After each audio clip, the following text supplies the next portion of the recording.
Here's a short video to show you how you can reset your password on Expert Pro. When you first register for Expert Pro, you will have to use the Forgot Password tool to set up your password during your first login attempt. Additionally, you may have to use the Forgot Password tool for any future password resets. To reset your password, ensure you are on your main sign-in page, also known as the broker portal.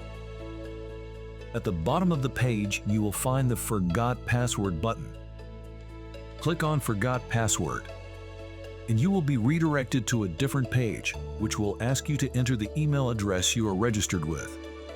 Enter your email address and click on Reset Password.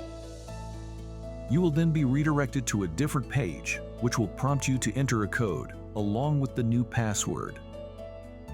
You will receive an email with the code, which you will then have to enter prior to entering your new password. Once you have entered all the details,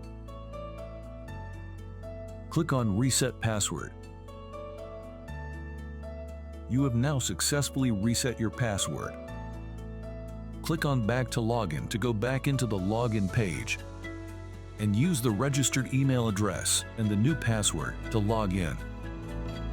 That's how you can reset your password on Expert Pro.